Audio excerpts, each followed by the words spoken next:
Okay, without further ado, we're about to do questions again, but we're not playing Beat Boozle. We're just gonna shoot it straight because this is how I'm gonna do them more times than just like playing a game. So yeah, today I'm here to answer your relationship questions. So let's see what the people have to ask me this week.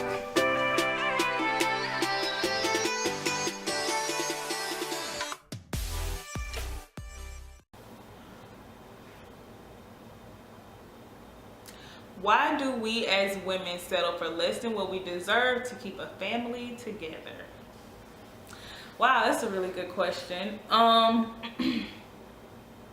Well, it's all substantial though, because I feel that each woman may take different things, and there are some women who will take a lot in order to keep the family together.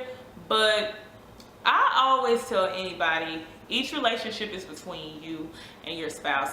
Only you know how much you can take, and when it gets to the point where you feel that's too much for you to take, I believe you should leave. I can't tell you what's your breaking point. We're all created different.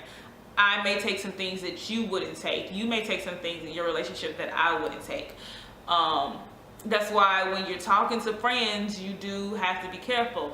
Like, you are built differently. So I say talk to your partner. For me, this is one of my biggest things. If my partner is willing to, if I'm still in love with my partner and my partner is willing to work some things out with me, I could stay forever. But the moment I see that the other person has given up on me, then I give up.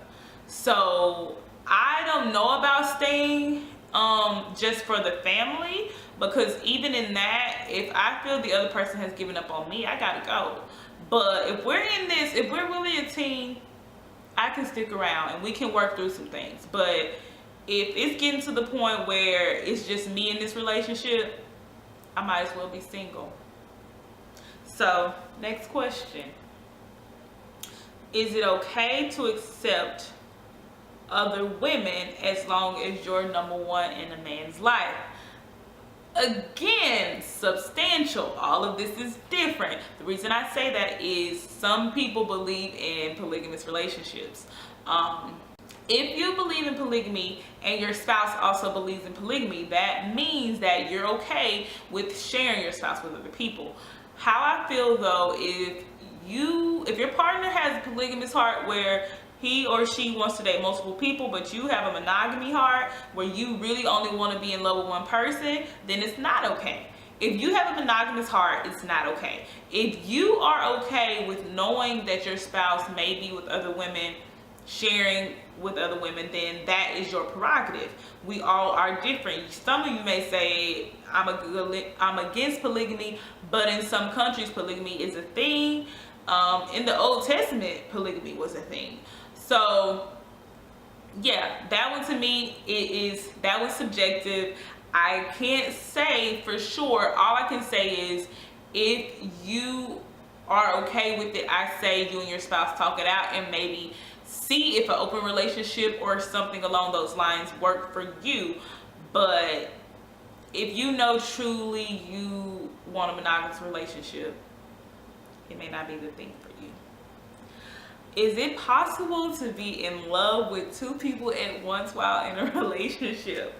You guys, why does that really make me think about my book? Like, that question reminds me of Sex and Attention. Because seriously, look at the back. Victoria Jefferson is fresh off the celibacy train, and her arrival lands her in a very peculiar place. She was once an abstained girl, but now she's tangled between two lovers and holding on to a huge secret. So, to answer the question, do I believe that a woman can be in love with two people at once? I used to believe yes, I did. Once upon a time, I felt like you could love two people at once. One of them's not love. You may love them both, you're not in love with them both. In love is the capacity of your heart. When you're in love, you think about that person on a different level.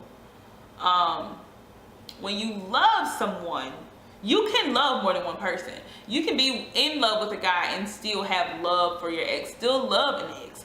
But in love is different. You don't want to lose that person. You can't see yourself without somebody that you're in love with. Your whole heart belongs to that person. You just want to make them happy. You just want to be with them. But when you don't know that, you can allow yourself to love more than one person at once. And when you love more than one person at once, you will feel like you want to be with them both, because you have a strong connection with them both. Because connections are, you cannot deny chemistry. And when you have chemistry with somebody and love, it often can be mistaken. And let's be honest, if you're having sex with them, sex is soul ties. When you intertwine your body with somebody, you are connecting with them on a spiritual level. So you can definitely, love always can be misinterpreted. For years, I thought I was in love with one person. Well, I was in love with one person, and it's like my whole heart, even when I dated somebody, I could never get that person out of my heart until I chose to really let that person go. And now I can honestly say I still have a love for that person, but I'm no longer in love with him. And that's because now my heart has grown to love someone else.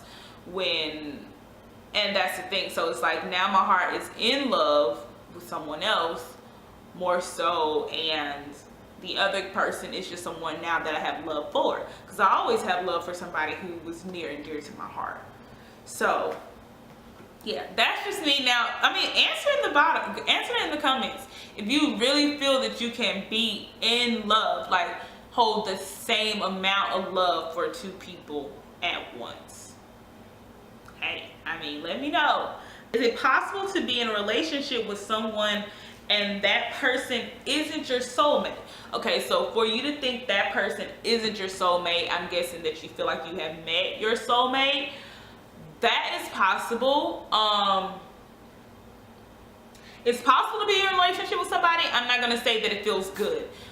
And this is the thing about soulmates. It depends on what level you think of soulmate. Are you the Adam and Eve soulmate, where you think there is literally only one person that you were connected to? Like literally you have his rib, like the Bible story about God taking Adam's rib and using it to create Eve. Are you that type of soulmate? Because we all meet soulmates in different forms. So we travel in soul groups. There are people that your soul already knows. So a friend can be a soulmate.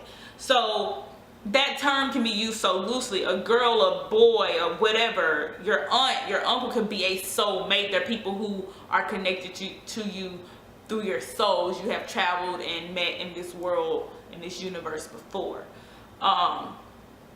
So I'm guessing in this question you mean just like the one person you think you're destined to be with. Yes, because we all have free will, and that's the thing.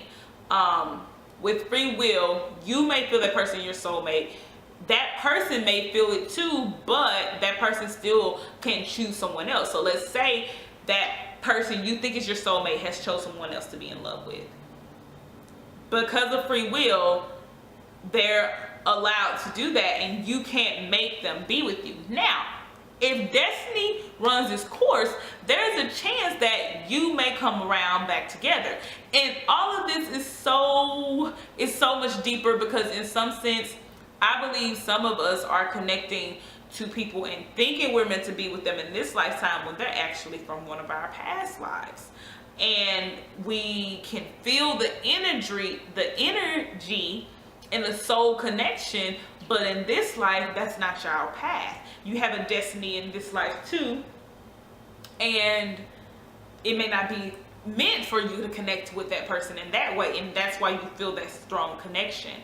That soulmates and not being able to be with the person you feel like you're really in love with is very scary. So I would say I wish you the best of luck. If you really feel like your soulmate is loving someone else, or you're in a relationship but you feel like that person's not your soulmate, I I still don't know for sure how to determine soulmate and who is your soulmate. I mean, astrologically, I know you guys know that I'm really big on astrology. You can put in 2 birth charts and do percentages on how well you are together, and some people you will get a 20, some people you can get a 100% with. And in that aspect, that could possibly be your soulmate. Is your soulmate the person who is a reflection of you, like Moneybag said? I mean, hey, I don't know. I do know a few people who have met the person who acts just like them in the opposite sex form. So yeah, is that person's soulmate? So because I'm still studying soulmates, I cannot give you a straight answer, and I apologize. But yeah, I hope that the answer I gave you will help you a little bit. Please drop in the comments what is your perspective on soulmates, because yeah, I would love to hear other perspectives on soulmates. So I hope you enjoyed this questions video. If you liked it, thumbs up me, subscribe down below, leave your questions, leave your answers. I'm gonna read them and reach out and everything. So thank you guys for watching. See you later.